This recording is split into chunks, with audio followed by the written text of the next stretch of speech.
So what does college ready look like in terms of test scores? It depends on where you're applying. Let's take UT Austin, for example. You would need a math score of 670 or above in order to avoid taking their additional assessment, which determines if you need to take a set of additional math classes. At Texas Tech or any other public Texas college, they look for an SAT verbal score of above 480 and a math score above 530. But every college has its own rules, so be sure to do your own research. Now let's talk about another way that test scores will end up benefiting you.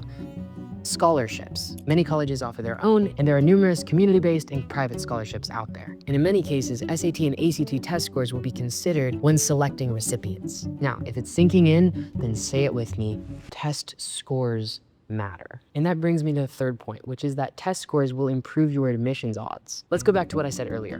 Good grades and graduating from a competitive high school aren't enough. I know, you worked hard for those grades and your school may have a great reputation, but in the world of college admissions, you're gonna have to do more in order to be able to stand out. The more selective the school is, the harder it's gonna be to get in. To illustrate this more, let's look at two student profiles that were accepted to their college, one for a more selective college and the other for a less selective college. Rachel was accepted to Harvard, which of course is considered the more selective college. She has great stats and a 1550, which is impressive. Guys, look at how involved she is. She has paid attention to other important parts of the admissions process, like writing essays. Josh is accepted to UNT.